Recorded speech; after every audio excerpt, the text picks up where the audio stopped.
Right, we'll crack on. Thank you very much, everyone, for joining us this morning. I hope everyone's having a very nice Thursday. Weeks are disappearing quickly. My name's Joe. I'm just going to run this thing today. So welcome to Modeling for Design, Expert Insights into PHPP as a design tool. I'm really looking forward to hearing these presentations, actually, because it looks like some really good content. So we've got a few Aussies on the books, I'm afraid. So we've got Elise Wang from Australia. We've got Tom Hughes. We've got Arthur Lee, we've got Maria Ray. So Elise is a developer of additional PHPP sheets for better communication. So I'm really looking forward to that one. Tom, you might have seen on LinkedIn, but is using PHPP for retrofit planning and intermittent heating calculation, which is going to be pretty relevant for New Zealand at the moment. Arthur Lee is an experienced energy modeler who works for the Queenstown District Housing Trust. I've probably got that name wrong. Sorry, Arthur. And then we've got Maria Ray, who's a really experienced modeler who's worked for eHouse in the past and is going to share her insights into modeling buildings in PHPP and New Zealand climate. So welcome, everyone. I've got a captive audience, so I'm just going to quickly do some quick advertising. So we have a conference or a HUI coming up. It's going to be really cool, and you definitely want to be there. So it's going to be down in Christchurch. The HUI is on the 31st of July, which is a Thursday, but we also have some workshops going on the 30th and some housing tours going on the 1st of August. Early bird tickets opened 2 days ago, so grab them now while the flights are cheap as well. And yeah, we really hope to see lots of you there. We also rely on you. Our only funding comes from sponsorship and membership. So if you like the work that PHINZ does and you want to help, why not consider becoming a member or a sponsor? We've got lots of options available for different sizes of companies and bits and pieces, and you get lots of benefits and documents and support and all sorts of things. So feel free to sign up on the link. And we also have lots of really good local chapter events as well as these webinars. So Arthur is the Queenstown chapter lead who's on the call. We've also got chapters in Auckland, Wellington, Canterbury, and Nelson. So wherever you are, there's probably something local going on. There's actually one this afternoon down in Hamilton. They're going to do a tour of the Save Board factory, which sounds really cool, and I wish I could go, but I can't. So just moving on quickly. So this webinar and the Builder Social, which follows this in a week or so, has been sponsored by MA Building in Wanaka. So thank you so much. So I'm just going to hand over to Mark quickly to introduce himself and what they do. Yeah, crack on, Mark. Hi, everybody. Yeah, Mark Anderson, Director of MA Building down here in Wanaka. Put a couple of flag posts in the ground last year around wanting to build passive house mainly, but also realised there's also a little bit of a market where people may not want to go to that line. So we have created a couple of tier systems to get us building better houses generally, but then on the other side of the post, making sure that we are energy modelling them and making sure that they work and we're not going to be causing any problems. So I'll be joining a bit of a panel later on just to speak into what I've seen on a couple of houses and how we've used the modelling. And I think a little point that I'd like to talk into is just how we sell modelling to people. Could be quite a cool little thing to chat about. Awesome. Thanks, Mark. Yeah, I mean, part of Passive House is we support people building better. I think there's a bit of a reputation of being purists. I mean, there are bottom lines we're not willing to pass, but we want people to get into healthier, lower energy buildings, whatever sort of level of that journey they're on. So, and I think a few of the presentations today are going to touch on that as well. There is an end goal, but there's lots of steps on the way to that. So, and PHPP is the best pathway you can use as far as I'm concerned. So, awesome, cool. So we'll crack on. So I'll stop sharing, and then I think Elsie, if you don't mind sharing your screen, and I'm really looking forward to this.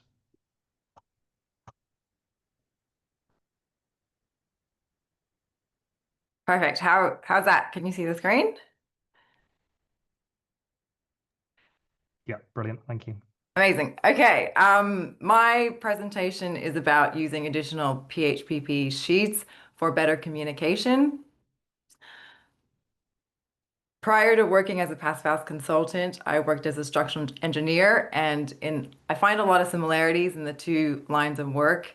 In structural engineering, I'm calculating how loads track through the building, and as a passive house consultant, I calculate how heat tracks through the building. But one of the big differences I find in the two jobs is that clients, which are the homeowners I work with or the designers and architects I work with, are typically a lot more interested in the thermal modeling and the heat flow behavior of their buildings. And it's because thermal modeling is a lot more interconnected with the architectural design process and the occupant's experience. It's not often you'll be sitting in your living room and admiring how structurally sound your house is, or looking at your window lintel and seeing that it's saving you so much money in electricity bills. So the point I want to make is that it's really important to communicate the thermal behavior of our buildings effectively to our clients and also to ourselves as building professionals, so we can easily pull the right levers to optimize our thermal design. Sorry, I forgot to click the heat flow image. So most of us are visual people. We're not machines that understand data and numbers intuitively. This is the heating tab to the left in the PHPP. It summarizes all the heat losses and gains in our thermal envelope in the heating period. As much as I am an engineer, the table to the left appeals far less to me than the graph to the right, which is representing the same data. And the PHPP is basically a huge spreadsheet of immense data and a fountain of knowledge. These are just some of the great bits of information that PHPP gives us. So window areas broken down into glazing and frames, the quantities of our opaque building envelope and the average U values, our heat losses and gains through our windows, how our cooling demand tracks through the year, month by month, the frequency of overheating of our buildings in stress-tested scenarios, of course, how the building actually performs against the passive house criteria, and at the core of it all is the energy balance in both the heating and the cooling periods. And these are all really valuable graphical representations in the PHPP, but they're also scattered all around the PHPP, and it becomes a bit like an Easter egg hunt trying to find the right bits of information. So how can we make this one visually a little bit more appealing so that the information is easy to grasp and it doesn't require too much brain processing? And two, can we collate all this information into one visual dashboard to help us communicate better and to optimize our thermal performance better? And because the PHPP is built into Excel, we can do these things quite easily. So if we're going to use the PHPP as a design tool, at the heart of the dashboard should really be the energy balance, where all the heat losses and gains are broken down in the thermal envelope. And once all of these heat loss pathways are accounted for, we can calculate our heating and cooling demand requirements by achieving this equilibrium between our losses and our gains. How do we use this energy balance to best optimize our design? Well, let's first take this time to appreciate math. And it doesn't mean we necessarily need to do the math ourselves. We're lucky because the PHPP does it for us, but we can appreciate what math does. The beauty of math is that it is a systematic framework for understanding our physical world. Well, at least applied math is. And this framework is what we can use to start improving our designs. So we don't need to know the maths, but we do need to understand these two key things with regards to heat loss. There is a geometric factor in the equation and a material factor. So a geometric factor could be the amount of wall area you have, and the material factor would be the assembly of that wall. This is quite fundamental to many things in the world. As a structural engineer, if you want to span 4 meters and your beam can't quite do it, you can increase its geometric factor by using a deeper beam, or you can change its material factor by using steel, for example. Similarly, if you're baking a cake and you want to make it sweeter, you can increase the quantity of sugar you use, i.e. the geometric factor, or you can change the material or the sweetening agent and use like a stevia, for example, which is, I think, 300 times sweeter than sugar. So you can use this framework for your thermal design process as well. You can break down the geometric factor and the material factor for each of the heat loss and gain pathways in your building envelope. So for your opaque building envelope, that means reducing your form factor. reducing the amount of external wall, roof, ground you have. And the material factor improvement would be then to increase your insulation or to use a better insulating product. When you optimize your design, you want to improve your geometry first. You want to optimize the geometric factor, because not only does this improve your geometric and thermal efficiency, it also saves you in cost, in material, in the depths of or sizes of your structural members, embodied carbon, and even the constructability of your details. And the geometric part of your design is very interconnected with the architectural design process. So it's really hard for me as an external consultant to come in to later for a design you've done and say, can you change the whole shape of your house? Or can you delete all your south-facing windows? And it doesn't necessarily mean that you all need to design boxes, conservative boxes with no windows, but it does mean that any shortcomings in your geometric efficiency need to be compensated with an improvement in your material performance. And that necessarily complicates cost, material, structure, embodied carbon, constructability. So now that we have a system for optimizing our designs, what are the key bits of information we should put into this dashboard? At the center of it is obviously the energy balance in both our heating and cooling periods. And you'll notice that windows are particularly complex in the equation because they both have a loss component and a heat gain component. So breaking down the window performance in each of the orientation in terms of its net gains and net losses is really important. And then the second factor is also that our solar gain has conflicting priorities in the heating period and the cooling period. So in the wintertime, we want to maximize our solar gain, and in the summertime, we want to minimize our solar gain. And that's really connected to our window layout, the orientation of our windows, and the shading performance of the windows through the year. So that's also an important metric to look at. The amount of glazing area you have in each orientation and the average shading performance in the heating period and the cooling period. Next, all the performance metrics of Passive House are based on a per meter square of treated floor area. So it's important to get this number right. And that number should be in our dashboard as well. And then the form factor, which is a big determinant on the efficiency of your building or how efficient it can be. And that's basically the geometric factor of your opaque building envelope. Of course, we want to know how we track against the Passive House criteria. So that should certainly be in our dashboard as well.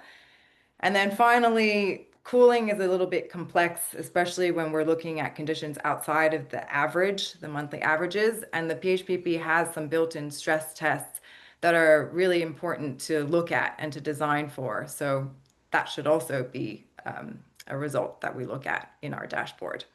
And this essentially is the dashboard that I use when I optimize my designs. If you don't have time to put together your own dashboard, I have a dashboard, the one that I use, available on my website that's free to download. You can find it at this link. There's no sign up required. I'm not going to add you to my mailing list and spam you with emails because I don't have a mailing list. It's just a tool that I've developed that I find really useful in my everyday work, and I'm hoping that it will help other PHPP designers as well. If I have time, which I think I do, I'll just do a very quick demo of what this dashboard looks like. I can just exit out of the PowerPoint.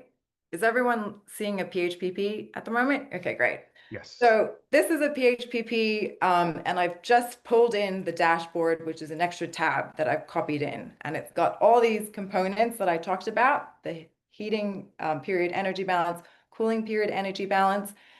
The best way to work with this is in your top ribbon, go into the view option and select new window, and it basically opens up a new viewport into the exact same spreadsheet.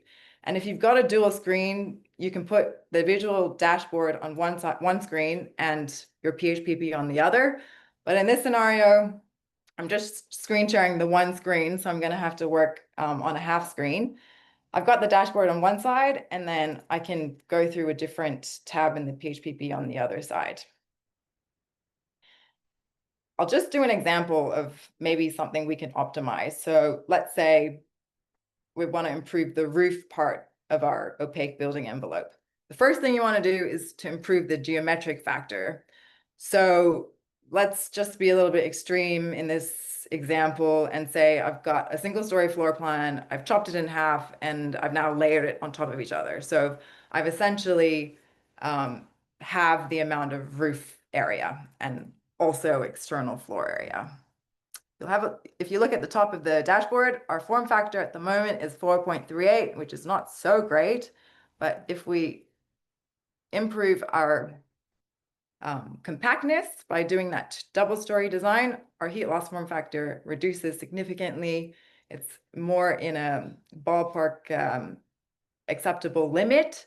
And our roof heat losses have reduced, which means our heating demand has also reduced.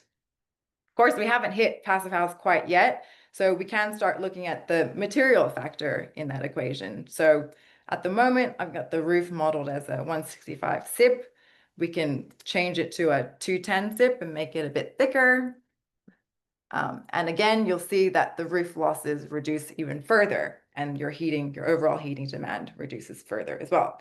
So you can basically follow this process through all the heat loss and gain pathways in the building envelope methodically, and first optimize the geometric factor, and then look at optimizing the material factor.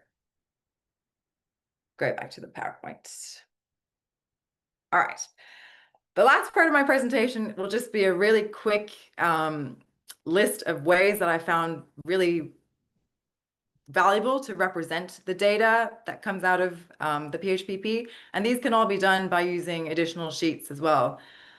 It's not a complete list on ways to express or communicate your data, nor have I invented these methods of data visualization. They've been done by other thermal modelers and other passive house consultants. And it's certainly not a definitive blueprint on the best way to express your data as well.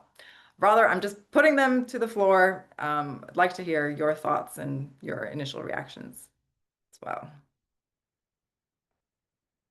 The first one is trying to get something as intangible as a heating demand into something we can relate to tangibly in the real world. So if we've got 15 kilowatt hours per meter squared of heating demand and our floor area is 200 square meters, that's 3,000 kilowatt hours per annum of heating demand requirement. What does that mean? That's equivalent to the amount of heat that 19 cats emit in a year. Or if you prefer, 11 dogs. And if you're not a pet person, but you like to have dry hair, it's about a fifth of a hair dryer. The important distinction to make here is you're assuming that cat is emitting that heat constantly throughout the year, whereas our heating demand profile probably actually looks a little bit more like this. In some months, you'll need 100 cats, and in other months, you might need half a cat. So that's really important to get across. I call this method the real and relatable method of data communication. The second option is running two PHPP models. One, both of them have the same design, the same layout, but one has the material specifications of something similar to a minimum code. And then the second PHPP is your actual design. And this is a really effective way of conveying how much better your design is compared to a very substandard building code. I call this the better than code option. The next one is inspired by the stock market. We know that when we see green, the stocks are growing. If it's red, it's going down. It's a really great way to show incremental improvements. And you can graph it in a way so that you can quickly see which changes make the biggest effect on your heating and cooling demand and what changes you need to make to get it below that passive house limit. It's also a great way to keep track of your design changes. So I call this the stock exchange. The next one has to do with some projects I get builders coming on later where the house has already been designed and we want to get it to passive house. So they ask me, what if I add insulation here or here or here? What if I use these windows or those windows? There are many ways to achieve a passive house. So what if you could calculate a multitude of scenarios and reference them all in a chart? It's kind of like a span table, but for passive house. So you can quickly reference and see if I use a good performing set of windows, achieve an air tightness of 1.0, and I have a average performing thermal envelope. So this one, what kind of ballpark heating demand would I have? And I must stress this is for prototyping only because you have to make some simplifications in order to create a chart like this. So I call this the matrix of possibilities. The last one is really satisfying for clients. It's seeing how much their solar PV can cover the total energy demands of their building. And the PHPP can estimate your monthly renewable energy generation when you input all the entries in the PV tab. And it also calculates what your energy breakdown is for each month. And you can quickly track how much your generation matches against your demand. I call this the solar coverage option. So the different methods I've gone through are basically real and relatable, better than code, stock exchange, matrix of possibilities, solar coverage, and like I said before, it's not a complete list, so I'm open to suggestions of ways that you think would be effective or have used successfully yourself. Just like to end my presentation with a question by putting it to the floor. Which one works the best for you? Hopefully we can have some discussion in this panel or offline later after this webinar. It's something I'm super passionate about and I think about all the time and way too often. If you want to connect after today, you can find me on my website, phppdesign.com.au. Thank you. That was awesome, Elsie. Thank you so much. I hope you're ready for your website to crash with people trying to download that resource, mate. And I got 3 cats, so I'm well on the way to the 19, so that works pretty well. Perfect. Cool. Cool. And sorry if I mispronounced your name again. I'm going to give myself a slap on the wrist. Yeah, 90% of the time people say Elise. Good. Elsie, it's in there now. Okay, cool. Thank you so much for that. So Tom, you're going to come up next, if that's all right, bud. Indeed. Champion.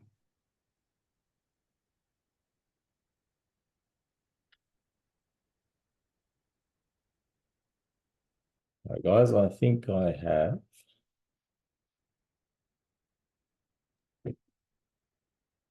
to swap displays.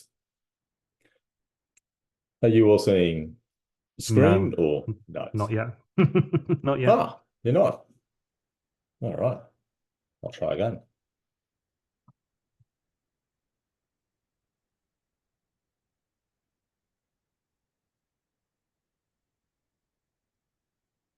There you go. That's got it.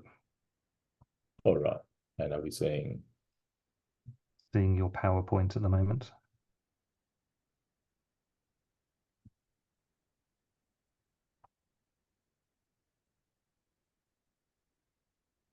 okay? Presenter Presenter mode. Yeah. Switch it again. Beautiful. Almost. Sorry, not quite. I might have to stop and just start one final time. Sorry, everyone. It's not giving me the option now of sharing the screen I really wanted to. That is, I don't then have notes.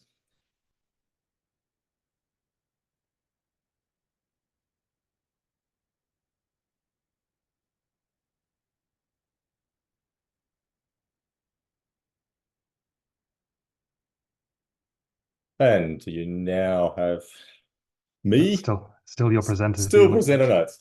Dear, oh dear. All right. Okay. I will have to do it this way. So I'd like to begin by acknowledging the traditions and culture of the Ngunnawal people, the first peoples of Canberra where I live, work and play.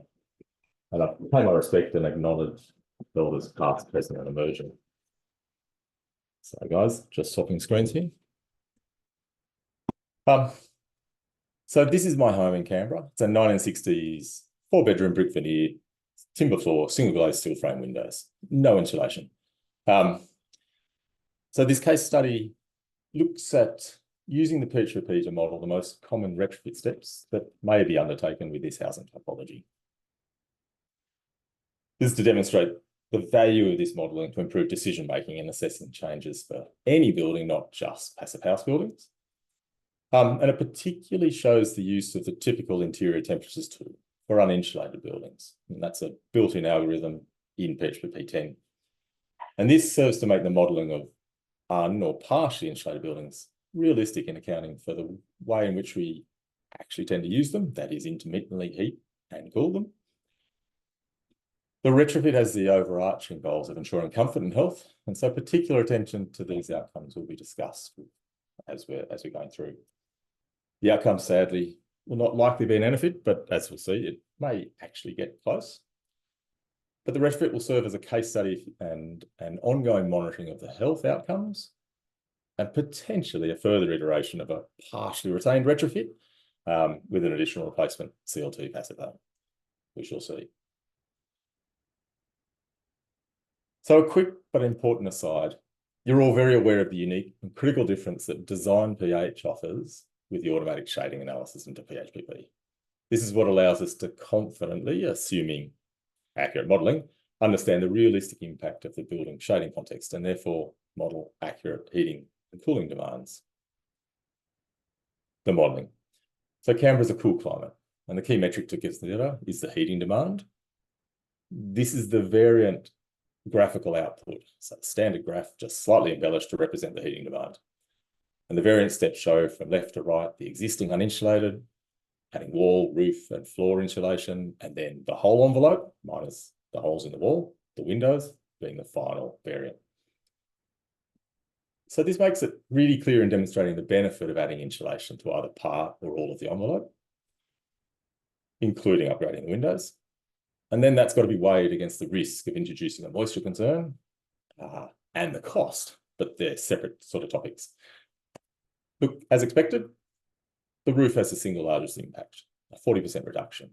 However, it's only when there's full insulation of the envelope, showing a 6% reduction, that it might actually be realistic to keep the interior surface temperatures of the home sufficiently warm to feel comfortable, or actually use less energy in attempting to do so. That is, this comparison is useful to show anyone how insulation can theoretically work to reduce heating demand, but I suspect it's not all that useful in understanding real-world energy use or comfort. And so I'll illustrate this with my own homes. You're all aware of the importance of maintaining internal surface temperatures within about 4 Kelvin of the air temperature for both comfort and health. So this is my previous home, same typology, different location. And this is with only ceiling insulation. So it had R5, that's a 40 square metre living space with a 10 kilowatt heat pump that had been running for a couple of hours on a -2 degree Canberra morning. So the air temperature is 20 degrees and the ceiling near the heat pump is about 14. But the only other insulation to be seen are the timber studs in the wall. The floor, unfortunately, remained at 8 degrees all winter long. We only ever intermittently heated home. It was simply not useful to attempt to try to warm the surfaces. And we did actually try running it continuously. It didn't ostensibly make much difference. Then we compare this with my partially retrofitted current home, where there is insulation in the ceiling, the walls, and the floor. And the surface temperatures reflect this. So the studs are now a thermal bridge, as they should be. The air temperature is only 19, but it's comfortable. So back to the modelling. And now to discuss the set point limitation in the case of uninsulated buildings. So that 20-degree set point is simply not a realistic assumption as an internal boundary condition for this building. PHPP shows us that for the uninsulated home, we use an insane 376 kilowatt hours of heat energy. That's 50,000 kilowatt hours or $5,000 worth of electricity when delivered with a heat pump. It's only with the entire envelope insulated that we might actually attempt to heat the home somewhere near the 20 and somewhere continuously, but it's still $1,800 a year of electricity just to try and heat the home. But we still have those holes in the wall, the steel single glazed windows. And so just considering the window upgrade, it's a surprisingly small impact. as we know. It's actually only a 20% window to floor area ratio home. It only reduces the heating impact, or the heating demand rather, by a further 25%. But we know that's not why anybody would add windows.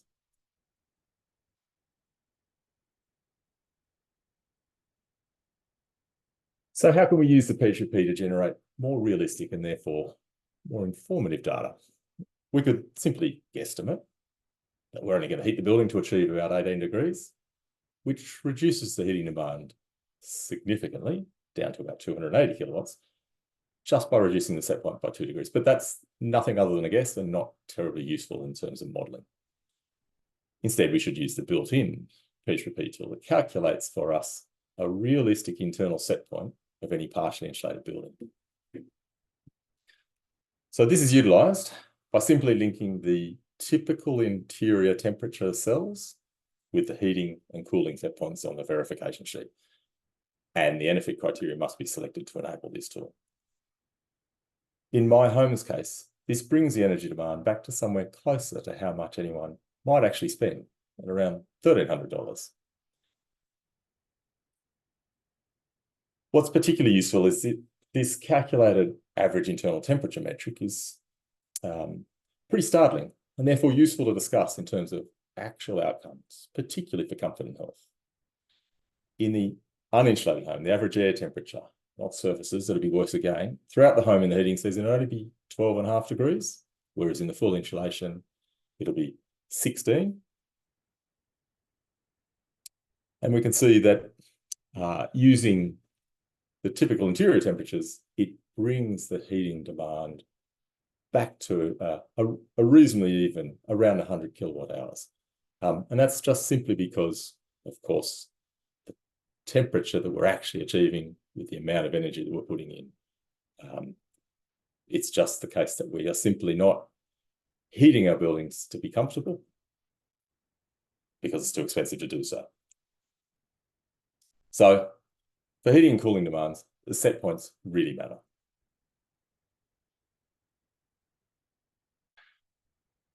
This is now a different variant comparison, and it's to model retrofit decision making. So this is showing the impact of air leakiness and ventilation strategies. Once again, at this point, it's using the 20-degree set point for direct comparison purposes. And so the variants are from left to right again, the existing uninsulated, assuming a 15 air change air leakage. Also in step 2, but with full insulation. Step 3 has the windows and assumes that we're getting a tighter envelope at 5 air changes and also some extract ventilation. And then HRV, and then reducing the air tightness, and then finally adding triple glazing. And what this shows is that my home might actually get close to the Retrofit, even using the heat demand criteria, but it's actually so far that it won't. If comfort is the outcome, then is air leakiness the most important factor to address, even ahead of insulation, because it kind of was for our previous home. But if health is the outcome, is ventilation a critical area to address from the outset, to manage moisture, to manage indoor air quality? If so, we should be modelling these impacts alongside discussing these factors with anyone. It's actually only near this third step level of retrofit that includes the new UPVC windows that we're actually likely to achieve something like the 5 air change, but also manage the internal moisture, eliminating condensation on windows and using the constant extract ventilation. And this third step is perhaps the best value strategy to achieve a comfortable, as yet unproven, I need to keep monitoring it, healthy home in this Canberra-cool climate. One last variation on this presentation of the data. So does this improvement from baseline metric better convince anyone? That is, we've just flipped it around to show, rather than reducing demand, how much improvement you gain. So is it a more positive way to discuss any changes? Look, as with the insulation variant, we should probably be discussing the typical interior temperatures.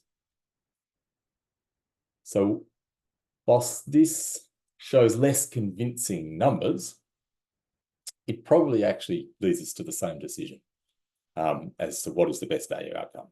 That is probably that third step once again.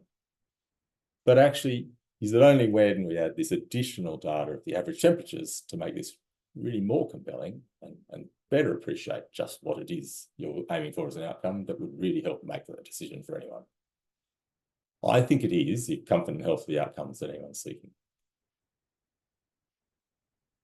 Just quickly, there's one final further leveraging that I've been exploring with the PHPP modelling when you're planning a retrofit, or in fact any building, and that's with the new PV Econ tool to help understand the benefit of adding PV as well as a battery and how it can work alongside any other retrofit step.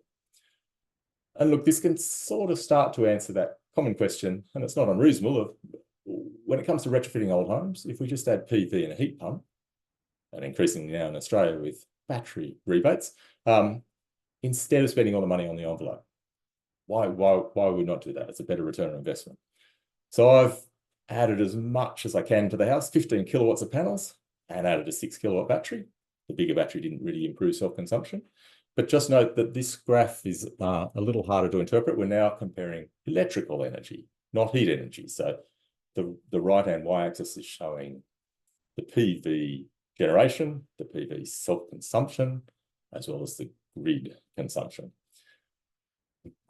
On the left is the existing home and only intermittently heated. I need to go forward. That's showing a reasonably significant 3 kilowatts of self-consumption of the PV. And that's compared with the grid consumption, which is driven by the space heating demand of almost 16 kilowatts.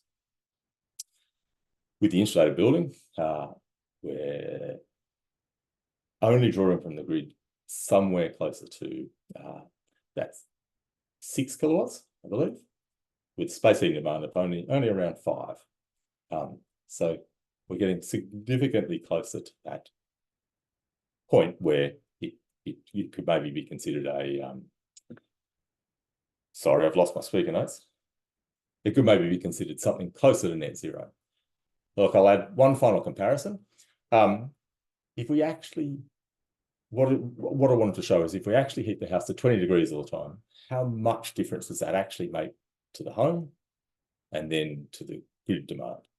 So at this level of retrofit, the home is working appropriately well enough that we're only drawing a peak of 6 kilowatts from the grid in July, and the space heating demand is only increased to somewhere around 7.5 kilowatts. And that's to achieve 20 degrees all the time. So there's still only half of the existing house only being intermittently heated.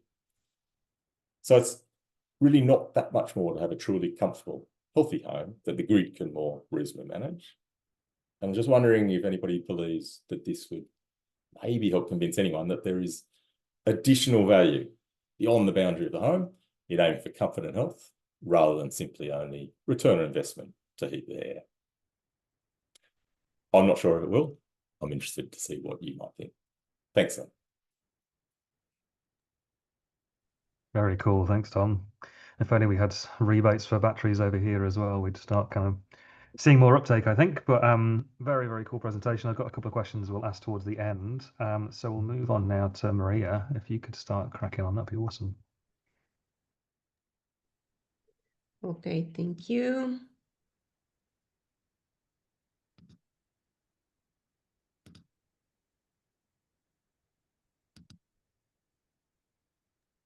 Perfect, thank you. Yeah, great. Yeah, so I'm going to go through a couple of case studies of different projects that I work while I was working for eHouse. As always happens, you know, you learn on the go and learn from each project to project. The 3 projects are certified projects. The first one I'm going to show you is a certified passive house, classic house, located in Oamaru, in a subdivision. So the owners of this house embarked on a journey of exploration into the world of passive house, and they invest hours and hours of research. And the vision they had was that they want a certified passive house, and they wanted to be the first certified passive house in Waitaki. So they were, quite committed and open to understand all the rules of the passive house, what they need to do or what they don't. The designer of this project was the architect Petra Agnal, and along with the client, they create a very, simple floor plan, but that could accommodate 3 bedrooms and with a master. It was a kind of simple rectangle, maintaining all the shape, no any other figures or things interfering on the final shape of the house. All flat ceiling, which make very easy to model in SketchUp, and then was easy to make it work. North orientated with the main openings, like you can see here to the north, a small overhang on the sliding door in the dining room, and yes, no openings to south, and just a small window to the west, and the door and a window from the main bedroom, and just on the east, the entrance to the east that was covered. So this project just was really easy going, easy to model, and then easy to make it work. Of course, we have to work on insulations and the type of floor. So it's a fully insulated concrete path and timber frame. Here there's a mistake because it's the timber frame plus the 45 or 50 millimeters of service cavity. So this is the U value that we had for the 140 plus the service cavity insulated. Double layer of fiberglass insulation. Usually what we specify is for the roof is 210 millimeters of R5.2 plus 105 millimeters of R3.2. So the number, the U value 0.129 comes from the 2 layers of insulation. This house had triple glazed and eco windows with UPVC joinery, which is a high performance joinery. As we said, the floor was concrete pad. We used Max Rough and with 200 millimeters of EPS.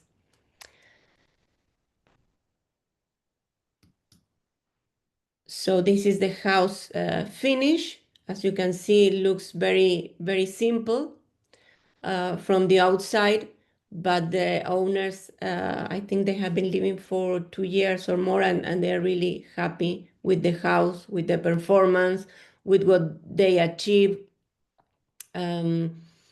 Although it's certified with heating load, not with heating demand, because it's usually what happens on the South Island because of the climate region, altitude, and everything. We do the best to make it work, so certify with the heating load. Of course, no sign of overheating. So here you can see in this photo the insulation installed, 2 layers of insulation. Here the frames, timber frames for the walls, the Max Rough slab, continuous Max slab with 200 millimeters of EPS, and here how the windows were installed. So In this case, this project was very easy to certify, was certified by Jason from Sustainable Engineering. And yeah, this one is one of the projects that you want because they are easy, not complicated, not a complicated shape, and using the right materials and the right amount of insulation, it works. I'm going to move to the second. The second project is a certified passive house, low energy. The house is located in New Plymouth. Originally started with the idea the clients, they want a passive house classic, of course, was not the target, the low energy. But we have some difficulties because the house was located in a section that was in the back of the front section, surrounded by houses with a little bit more of height. So for the architect in this project was Catherine Ford from New Plymouth, and she worked with the clients, to get the most of the site and see how they can, because we have the north here facing north, which is this part, that is where the house tries to open. But doing that is like then you start generating a more complex floor plan with more corners, that we know that we don't want so much corners because they will lose more energy, and see how they can make the best use of the space. So yeah, that was the final floor plan. Anyway, it has 3 bedrooms and with a master, and trying to catch, the light and how they can do and use the most. What happened with this house, and it was something to learn, is that when we did the energy modeling and our final PHPP, we were quite right on the limit to the 15. So it's something that you don't want to go. When you are going for certification, try from the beginning to account for every thermal breach, for everything that could happen, like it happened in this house, that when we got the engineering from Max Raff, they have specified, and then we got it from the photos on site, that this part of the house, which is the dining room, it has all solid pots. So when doing the calculation for those solid pots at that stage of the PHPP, at that stage of the building that was, being complete, it makes the numbers go, up. So we couldn't achieve classic, and we achieved low energy. The clients, in fact, they were also happy because then they moved to the house and they realized that the house performs great. So for them, was not a problem. Sometimes for us it's a number that changes and moves from classic to low energy, but for the client didn't mean much in terms of the performance, because the house for them is doing great. So if we see here on the specifications, we have the floor pad with 0.182 for the U value. That was for this part of the house and this, but 0.372 it came for the floor pad with the pots. So yeah, if I have to say, always remember to, I think I move it, always remember to check and have the final engineering plans and everything accounted at least on the PHPP, when you are adding all the thermal bridges, just remember to add something more in case, like a reserve that you have. And once everything is done, if you have to, remove it, great. But if not, just work with the reserve from the beginning. So then we are sure that we will be able to achieve the what we want, the result we want. Then is timber frame again with a service cavity and double glazing, a double layer of insulation. Again, one layer of 210 and another layer of 105 millimeters. Eco PVC, but this one is with aluminum on the outside, and yeah, we usually work with sender, so we specify the comfort air for the ventilation. I'm going to move, yeah. So,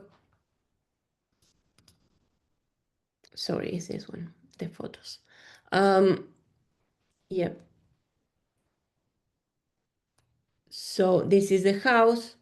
This shading was modeled also on the PHPP to see the impact because it has, the north. Anyway, the overheating was less than 2, was 1.47, but because of the house was, surrounded by other buildings, is what also made an impact on the shading, and is what made the heating demand go up. I think when I was moving here, oh yeah, eco windows with aluminum on the outside and double glazing. Yeah. Yeah. So here you can see the floor pad and the difference with the continuous slab and then a slab with pods that haven't been accounted from the beginning. That's why we had this issue. If you account it from the beginning, then where you can get some, feel more comfortable adding more insulation, but we couldn't do it at that stage. There is a photo here of the walls, and you can see the insulations on the wall, the air tightness layer on the roof, and some photos of the house completely. So yes, once again, always remember to get the numbers from the beginnings and take some reserve on the PHPP, on the thermal bridge. You add, the standard thermal bridge calculations, and then add a reserve just in case. Then we can remove it if everything is okay and all the thermal bridge had been calculated. If we can remove it, yeah, we will be more comfortable. And the last project is one of the latest certified, was just certified a couple of weeks ago. The house is in Blenheim. Again, it's a quite simple shape. It has a few corners, but didn't make any impact. The owners also, they knew from the beginning that they want a certified passive house.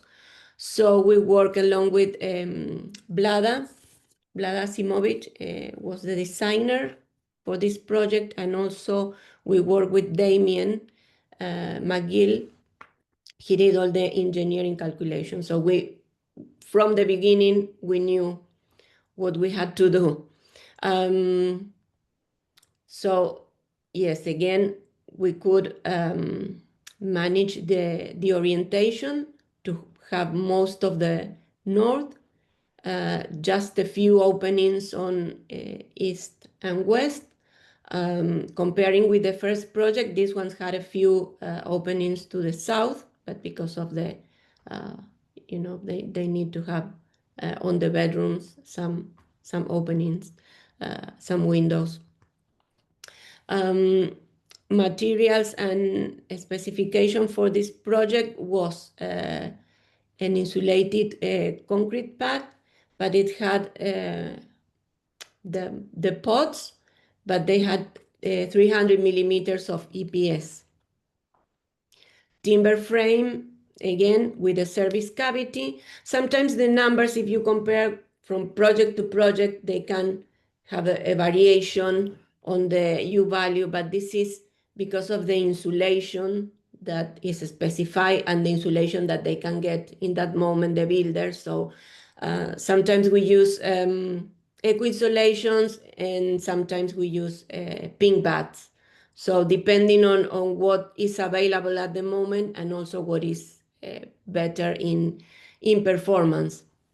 On the roof, although we have a double layer of insulation, if we compare with the other project, for example, that the roof had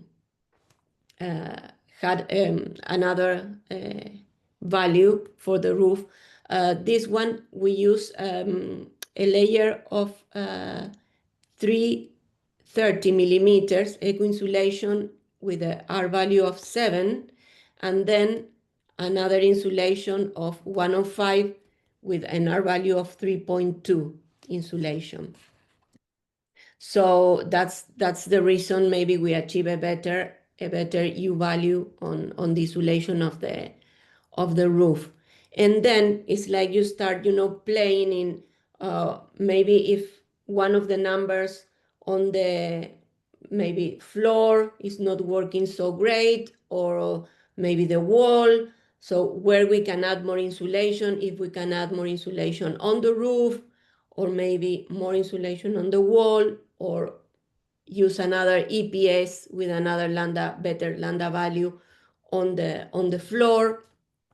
Maybe we can, get a few, numbers on adding insulation, wrapping the ventilation ducts inside with more insulation. So yeah, it's always remember to play on the PHPP with the values and having a reserve. So this house was certified because I'm also member of the Latin American Passive House Institute. I am from Argentina, so I'm still connected with all the people there in Passive House in Latin America. And this certifier is from Spain, is Praxis, Resilient Buildings. We decided to give it a go with another project, although most of our certified projects are being certified by Jason. I want to try, another certifier, give the opportunity also to them because they wanted to work with any project in New Zealand. Sometimes was also better for me for the communication because I could communicate in Spanish and was easy and more relaxed. Anyway, yeah, this house, it has solar panels on the roof, and it has 14 PV modules specified on the roof, and that's the reason why we could achieve Passive House Plus. Was kind of on the limit, but could fit inside the Passive House Classic. So yeah, here are the difference, because in the other houses we use eco-insulation. In this one we use a combination of eco-insulation and pink bats because gave us a better number, a better performance. Yeah, so from the entrance, the house maybe it's not, because the main thing is the garage door, and the better view for the houses, yes, is from the backyard. And yeah, well, so these are the three main projects. We also use Eco PVC 83 from Eco Windows and triple glazing. Another thing is just always to remember when you are specifying the joinery and the glazing, because we had another issues, with projects in which sometimes you focus so much on the overheating. Was not the case with this house and the houses on the South Island, mainly not, but in the North Island, in some places we have more overheating, and sometimes we focus very much on going and reducing the overheating using low G glazing, but then you doing that, it increase the heating demand. So always account for that. Maybe you can use another measure of reducing the overheating, like external shading or curtains or things. Or sometimes it's better to use a triple glazing instead of using double glazing with low G, and yet, or a combination of standard glazing and standard and low G glass. Because yes, if you focus sometimes too much on reducing the overheating, then you will have the issue of, okay, how do I reduce the heating demand? So it's always a balance, and sometimes you have to go window by window, analyzing on the rooms and yeah. So yeah, I think that's all from my Awesome. side. Thanks, Maria. We're running a little bit behind, so I'm going to have to stop you there. But it was really interesting, and I completely agree about being conservative in your models. Like, always give wiggle room. Otherwise, you might have a bit of a scare at the end, basically. Cool. So, Arthur, we're going to jump onto you now, please. We've got about 25 minutes, so no pressure. It's all right. I'll probably do a bit shorter when I time myself. So let me try to share my screen. Screen 2. Is the display okay? Yeah, perfect. Awesome. So thanks for the earlier intro, Joe, and thanks for all the great information shared by other presenters. It's always great to come to this webinar and learn more than I expected. So hopefully now I can add some value to you guys as well. So I'm Arthur. I am the architectural designer and sustainability specialist from Queenstown Housing Trust. And currently I also volunteer to lead the PHINZ Otago chapter as well.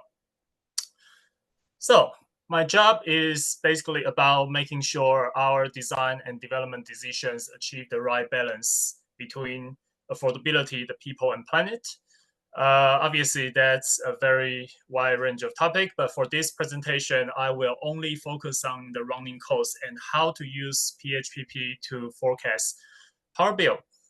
And of course, this relates directly to people's financial well-being and operational emission at the same time. So why is power bill forecast important, or can be important at least? Because we design an energy model for the users of the buildings, not for the sake of doing mathematics or scientific analysis. So for most homeowners and renters, what's my power bill going to be is often the only question that matters to them when it comes to running cost. So as an energy modeler, this question basically keeps me focused on the outcome. Also, when it comes to when I see a dollar value, it just feels much stronger compared to seeing other technical parameters.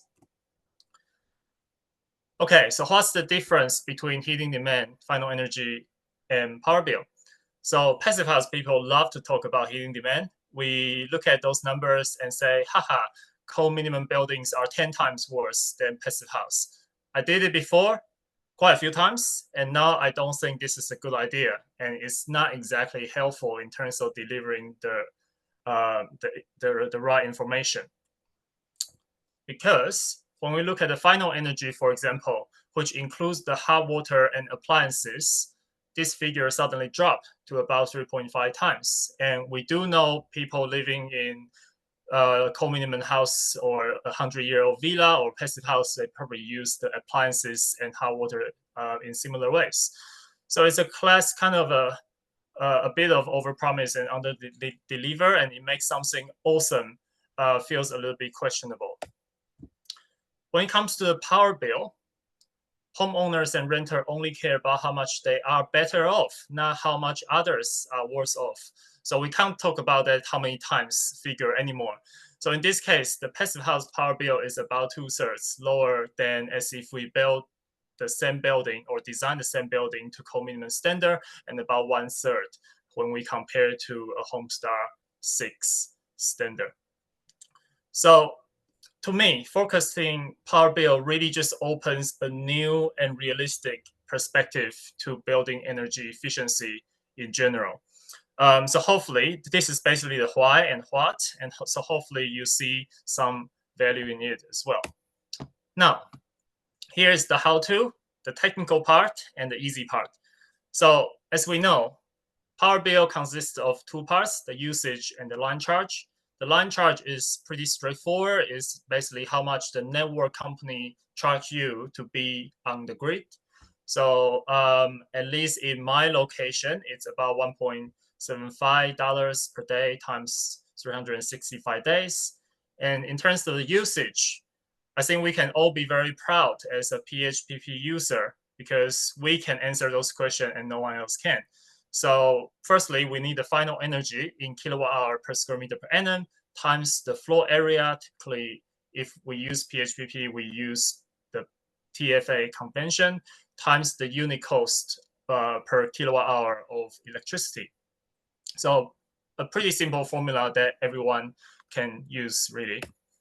So how do we do that in PHPP? So ideally, we need to use the variance file, but this slide is dedicated for those who don't currently use the variance file. You can still find the final energy demand info under the PER worksheet, add them up, and plug that into my formula and to get a sense of the projected power bill for the buildings you are designing. And if you do use variance file, firstly, awesome. That's an amazing, amazing function, and I'm very glad PHI keeps improving it. Then the variance worksheet basically has summarized the final energy demand item by item for us under this drop-down box. And there is another really useful section that's called the user-defined result, which you can see on the bottom left corner. So this is basically where we can go and write a new result output we want. So the variance worksheet come with the default output of heating demand, heating load, overheating, and PER, which you can see at the top of the page. But we can also define this particular output we want to present. So in this case, I go and write the final energy, including appliances, and write a simple formula of the sum of all this final energy together. And this is the first step. And the next step is we can write another user-defined result and call it, say, estimated yearly power bill, and type in that formula I just presented earlier. So final energy, we just figure out, and this weird item is actually the TFA, but linked to the area worksheet. I don't know why it's still in German, but it is what it is. And times the unit cost per kilowatt hour, 0.35 here, plus the total daily charge. And if we set this up correctly, as soon as we hit refresh or save, the variance worksheet should give us the estimated power bill almost immediately. So by using the variance worksheet, I'll definitely encourage everyone to set up at least probably 3 different energy standards. First one being the passive house, kind of the gold standard, and the starting point using the building code minimum standard as the baseline. for improvements, and maybe one other standard somewhere in between, or for option testing. And basically, that's the beauty of the variance file. As soon as we set it up, all these all these figures just gets updated automatically every one we change any option. And obviously, this also gives an option to extend the functions. Say, if we are not satisfied with seeing the estimated yearly power bill, we actually want to figure out the estimated yearly saving, then we can do that as well. And if you have some construction cost information, we can also do the basic payback calculation. And why I love so much about the variance function is basically as soon as we enter the user-defined results, and it automatically goes to the drop-down box and the graph on the right-hand side of the variance worksheet. And so instead of a heating demand output, I can simply just use the drop-down box and select the estimated yearly power bill output to help anyone to visualize it. So in this case, based on the 3-bedroom house design, if we were to design to co-minimum standard, and if the household to heat the home properly, their power bill will be well above 5,000, which is quite expensive. And passive house in this case will probably be at the $2,000 mark. So just another way to help with visualization and communication. So this is my last slide. I just want to share how I am tracking this in real world. So this graph basically shows the estimated power bill trend for the Queenstown Housing Trust developments in the past 13 years. I retrospectively did it after I joined the trust last year. So the blue line you see here is the as-built, or the proposed building's estimated power bill. And the 3 red dots are the 3 high quality samples I have collected. So I know all 3 households in person, and they all generally keep their heat pump on throughout the winter and have told me they and their families are always warm. So under those conditions, all 3 households have their real power bill about 30% lower than the estimates using my formula. So this gives me a level of confidence. This is at least have a good level of relevance, and it's a good indication on the real world power bill without being too optimistic. And going forward, we already have the monitoring program set up for 2 recent projects done in 2024 and 2025. So hopefully in about a year, we'll have more high quality samples to back this power bill forecasting practice. So that's me. Thank you. And any question will come. And the best way to connect with me is probably on LinkedIn. So search my name and say hi. And again, thanks for listening and being here. Amazing. Thanks, Arthur. You smashed that out in time, didn't you? Good man. Cool. Do you mind stop sharing, and then we'll just get all the presenters' beautiful faces up so we can see all the expressions and everything like that. Cool. Sorry, Arthur, you just stopped sharing, bud. Oh, that's all I have. Sorry. Yeah, there we go. Maybe it was my computer being slow like it usually is. Awesome. Cool. That was fantastic, man. You learn something new every day, don't you, basically? So thank you so much, everyone, for the awesome presentations. We've got some quite specific questions, but we also have some kind of like high-level generic ones. So I'm going to ask the generic ones first, and then if we don't get time for the specific ones, we can email them through to people. Cool. So first of all, where should we start? Oh, one thing I did want to mention after your presentation, Maria. So at the conference, or who we're going to be doing a Pecha Kucha again, which is essentially 20 slides in 20 seconds, and we want you. We want you, basically. So if you have a project you want to talk about, a little case study, anything like that, it would be fantastic to get you on board. So if you're interested in doing it, just drop us an email to the board, and we'll get it sorted out.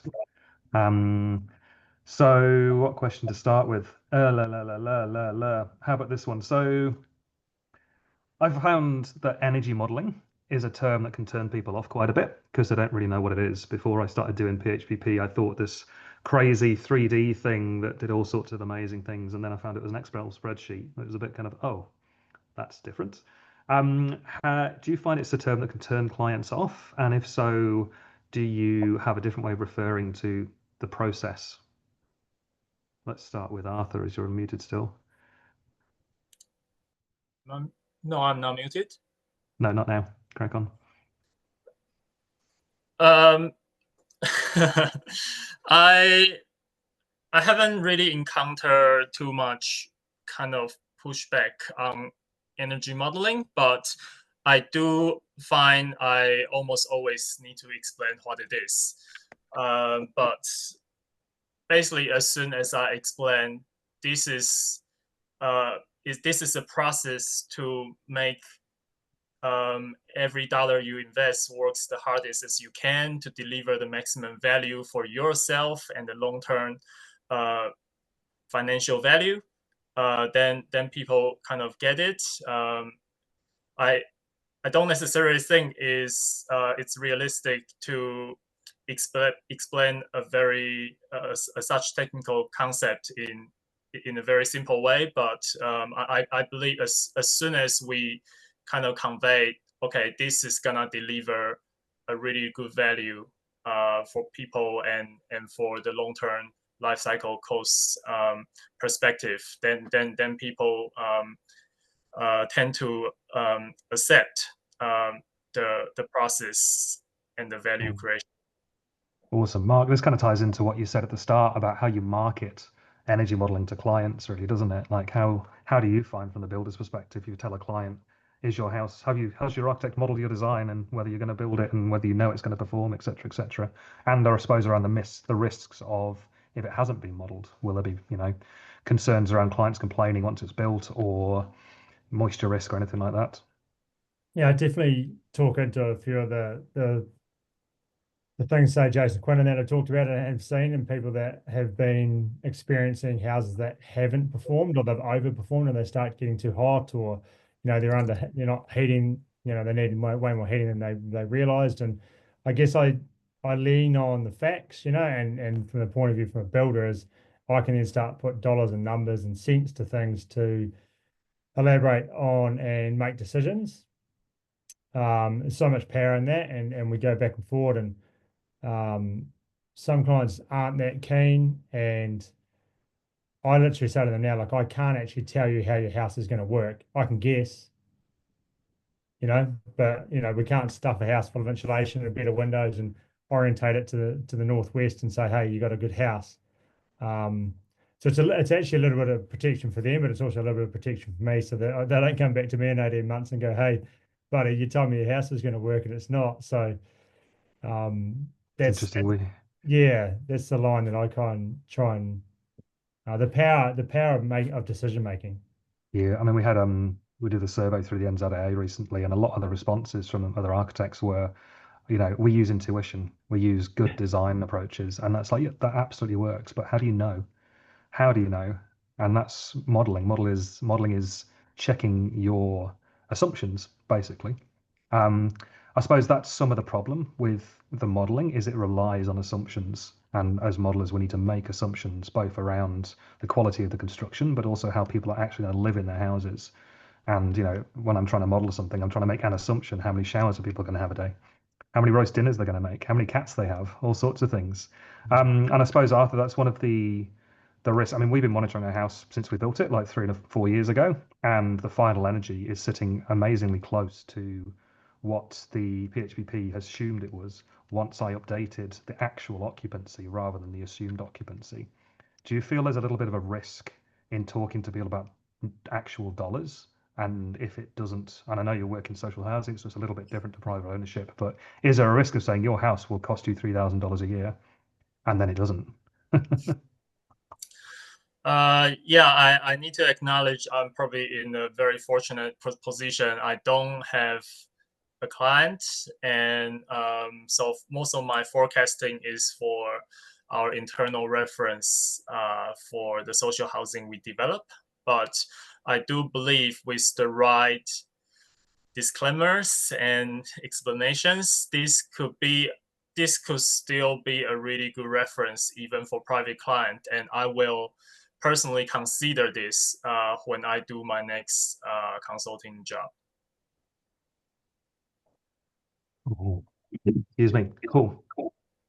I suppose one question I had. So I mean, personally, I work in ArchiCAD, and PHPP doesn't speak to ArchiCAD. And then you've got Design PH and SketchUp, and you've got this horrific kind of like workflow of trying to get all the modeling through the different programs to get the output. Do you guys have specific hints and tips around helping workflows and streamlining the processes at all? Let's go with Tom. He's looking coy. Yeah, look, I guess that's a common frustration voiced, of course, Joe. That is, gaining the proficiency in SketchUp to make the data entry into PHPP as efficient as possible is just that. So I suppose it could be outsourced, but then there's quality control issues. But look, I guess I've used SketchUp a lot, so it's not a barrier for me. And I particularly enjoy, understanding something that's coming out of another program, whether it's Revit, ArchiCAD, or otherwise, simplifying it to make it work as an energy model. But look, that's it's probably at least half the work, maybe 70% of the work is getting that model accurate. That really matters. So that's probably what I have to say on it. I mean, that's a good thing to say. Like, the bulk of the time it takes with energy modeling is just getting the information that you need to put into the model. Yeah. Basically, it's not the actual modeling itself; it's getting that information. I mean, I can see Rich's comment around the SketchUp. I find working in SketchUp like trying to ride a kid's tricycle after riding a Tour de France bike. To be perfectly honest, it's just awful. I hate it. So sorry. Personally, I'm sure other people have got different ideas around it. God, I've got such a list of questions here. I suppose so. I know for a fact we've got some people on the call that have never used PHPP and are kind of here just to see what the hell it's all about, basically. So what would your recommendation be if somebody said, I want to learn energy modeling to be a consultant, to use it as a service, as outsource? Where should they start? And I'll go with Elsie. You haven't answered anything yet. Well, I think a lot of people would have done the certified passive house designer or tradie training in this audience. I find that is not sufficient for you to be able to run a whole PHPP from start to finish. So I really do recommend taking a PHPP course, the standalone course that either the Passive House Institute offers or a private institute, because that's how I got started understanding the PHPP. And then it's really just working on projects and trialing different things, getting one certified, because the certifiers usually give you good feedback on things you've done wrong, or things that you need to focus on in the PHPP that make a big difference, and other things that probably don't make a big difference. So that is really the only way, I think. Yeah, you can't rely purely on that certification course. Yeah. And if you don't want to do it, if it's really not your thing, then get someone like a consultant, an external consultant like myself to do it. There are many ways around. I agree. Yeah, you just keep on learning. And yeah, the more you do, the more you know. So, I mean, all of us on this call have kind of had a bit of experience now. So, Maria, like, do you have any overarching hints? What's the biggest thing that you've found that can help the performance of a building? Is it insulating the ventilation ducts, which I always find surprising how much impact that can have if they're quite long, or is it, is there something specific you would say that people should look to in their designs? Yeah, well, I think it's more a combination of everything, because it depends when the house has been modeled and what are the specifications of the materials in terms of insulation, once you get the result, it's like you see, okay, yeah, where I can start working if I need to get, more numbers. Wrapping the ducts, as you said, or I don't know, adding more insulation on the roof, or if we have a service cavity and we can use it and put insulation, we can do it. Windows, glazing. So yeah, I think it's once you have the the project to work, you have to open it and see, okay, what do I have and what I can do with this, and then start working and the numbers and accounting for the ones that make more impact and the ones that make a little bit of less impact, and also is in terms of money, because sometimes anything is possible to model and to solve the problem. If we have a problem, we can solve it, but then the client say, oh no, I can afford to add another layer of insulation, or no, I can afford to use this type of glazing or this type of joinery. And yeah, so it's where you have to start, checking in the PHPP where you can get something, for cheap sometimes. But yeah, there's not a specific formula, one specific thing to say, okay, yeah, we can always count on this. Is more complex. And that's one of the problems. One of the complexities of modeling is it's specific for each dwelling, because each building is different and each site is different and each context is different. And the context, and then how it's built is different at the end of the day. It comes down to the quality. We can model what we want, but until people like Mark put spade in the ground and actually build the damn thing, it's kind of that quality checking of blow-it-all testing and commissioning and all sorts of things. I mean, Mark, do you find there's ever been any complexities with translating what's been designed into reality around, timber content? As somebody said, oh, it's only 5% timber, and you're like, what about we have to have these spaces, we have to have these double top plates, or anything like that? Is there anything you can kind of feed back to designers? Yeah, getting your builder in early. So we like to work pretty early and look at how we are going to frame. We look at how we are going to run our ducting, and if we've got enough space for all the sort of ventilation paths. We get in and we talk to our heating, sources, whoever that's going to be. We do a lot of, the PHPP is great for giving us feedback on what those options are.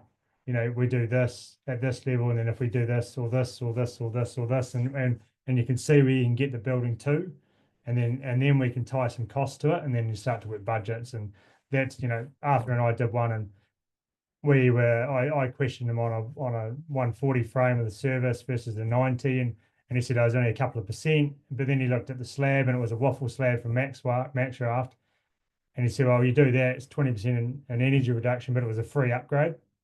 Didn't cost any more. So that's what I love about it.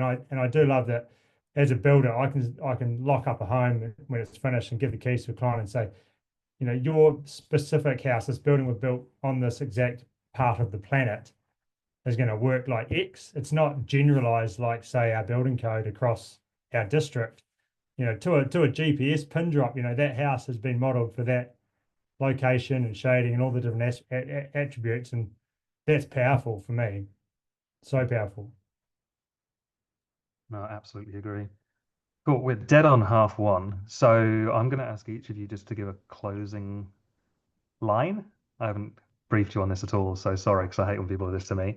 Is there one specific thing you would say to people that are unsure about energy modeling, whether they should use it or not? What would be the one sentence you'd say to a client? Go with Arthur's top left of my screen.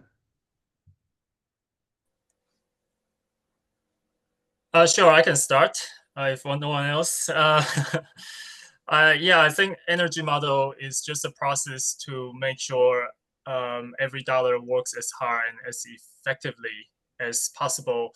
And given like the thermal performance related materials and specification and design probably accounts for at least I don't know, 30% of the construction cost or the project cost. Then like paying a few $1,000s to make sure that 30% delivers the maximum amount of value, that will significantly outweigh the effort and the investment we put in. Cool. I'm going to change actually because I just seen an interesting question in the chat around how do you guys offer energy modeling? Do you add it as an additional thing, or I mean, in my practice, I just model everything. It's just part of it. It's not an add-on because if you don't know, you don't know. Do you find that people try to go, oh, don't do that bit, or is it just something you incorporate as your product? I suppose, Tom. Look, I would always contend, build the building before you've built it. Understand just where you're going to get or where you hope to get, and is it close? But look, that varies depending on what stage the building's at already in terms of design development and what stage you might be asked to contribute. So sometimes there are limitations to what can then be done. Yeah. Oh yes, somebody comes in. I had somebody designed it in Excel and they just resized the cells to do the walls and all sorts of things. That was a challenging project. Awesome. So, well, we have run out of time, I'm afraid. I know there's more questions in the chat, but I will send them out to all the presenters and we'll get answers to you. So thank you much, everybody. I suppose the most important thing is cats or dogs. That's the biggest question, guys. What are we going to go with on that? So I'm having to think about that. But thank you so much for attending. We've got a builders social on the 24th, which Mark is going to be running. So please see if you can make that. You do get that as part of the fee you paid for this.